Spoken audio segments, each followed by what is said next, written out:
Hello everyone, welcome to another Rick's Picks. Today I'm going to be doing my review of the Indiana Jones Adventure Series figure, Indiana Jones Dial of Destiny.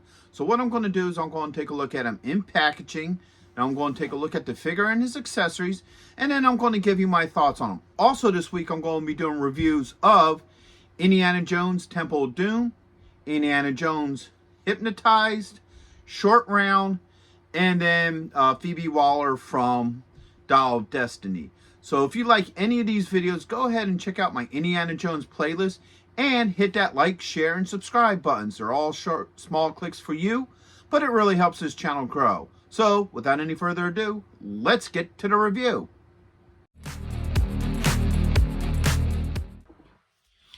Alright, so here he is in packaging. I do like the packaging for him. Alright, so you got Indiana Jones Adventures on top. You got this nice picture of the figure. Right here it tells you that he's part of a Build Artifact line. You get a picture of him right here. You get his name, your choking hazards, age restriction, Hasbro, and plastic free. Alright, spin it around this way. Shows you all the figures in this line. Your building artifact. A little bit of legal underneath. Alright, spin it around this way. You get the same picture from the front, your building artifact, what movie he's from, what figure he is, and a picture of the figure, all his accessories, and your legal underneath. All right, spin it around here. You get this nice piece of art. I like this picture. I like the style of art that they've been using for these. I think it looks really nice. I think it really goes well with the theme of the movie and what have you. So I really like that. This is more of your plastic-free stuff. Alright. On the top, there's nothing on the top. And on the bottom, you got some more legal. So, with all that being said, let's open him up and see what he's about.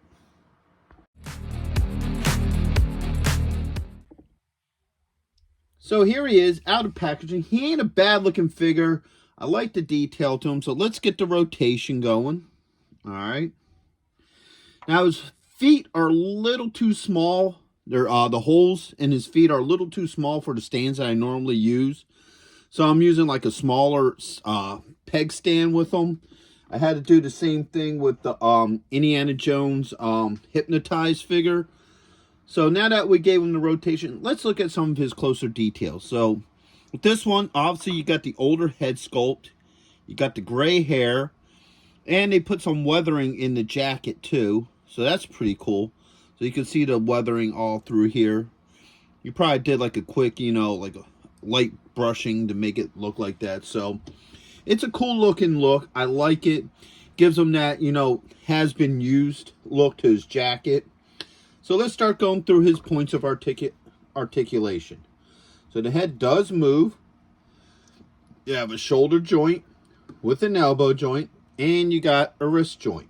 Alright. You don't have an upper torso joint here, so you don't have a joint under the rib cage, but you do have one at the belt line. All right. You got a thigh joint with a swivel. You got a knee joint. There it goes. And you do have an ankle joint. All right.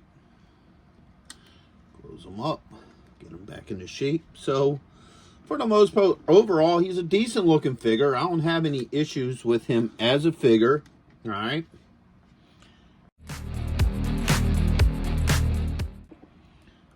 All right, so let's see what all he comes with. First off, he comes with another piece of the build artifact, all right, which is a snake. Okay, so that's going to sit on top. So we'll put that over here for when we get ready to do that. All right, he comes with his iconic satchel. All right. A backpack. All right, with a lot of stuff in the back. It looks like it has like picks and stuff like that. I think it would have been nice if this stuff could actually come out and maybe be put into his hands, but none of that. And he comes with a folded up whip. Okay. And last but not least, he comes with a flashlight. All right, so let's look at the stuff he comes with. So first off, let's get this on him. That arm up. All right. Really big, so it goes on really easily. All right, no issues with that. Let's try to see if we could get this backpack on. All right. All right. So. All right, so the backpack did go on pretty easily. No issues with that as well. All right. He doesn't come with a open whip like all the other Indiana Joneses, but he does have this whip. Now, the one thing I'm noticing with this is that if you look up close, there's a hole there. All right. So when you move all this out of the way, there's a peg right here on his belt for the whip.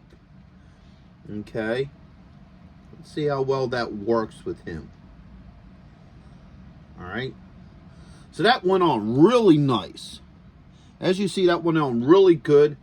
I'm really happy with that because with all the other Indiana Jones so far in this wave, they had like this loop plastic, which doesn't really fit that well. You know, it comes open and then the whip falls out and what have you. So I kind of like how they have this one set up to where it's just a peg and it just hooks in.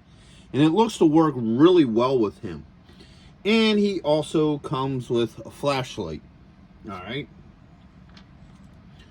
So let's see how well this fits in the hand. Now, he has a trigger hand, but he didn't come with a gun. All right, the fingers are very movable, so you can move the fingers around. I guess old Indiana Jones doesn't have a gun. All right. So as you see, the flashlight works in his hand. No issue. So overall, all his accessories seem to work pretty well with him.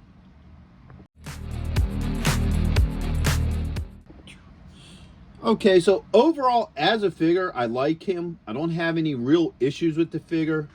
All his joints seem to work well. I didn't have any problems moving any joints. I didn't need to heat them. And none of his joints are so loose to where they rattle all over the place. All of his accessories fit very well with him. I would have liked to have seen, you know, an open whip for him, just like all the other Indiana Jones figures. The backpack, I think maybe it would be neat if some of the tools could actually come out of the backpack and be fitted in his hands. But other than that, you know, he's a pretty solid figure. I think he would look decent with the rest of your Indiana Jones collectibles. So with that being said, I hope you guys did like this review. If you did, go ahead and check out my Indiana Jones playlist. And also hit that share, like, and subscribe buttons. They're all small clicks for you, but it really helps this channel grow. So, until the next one, late.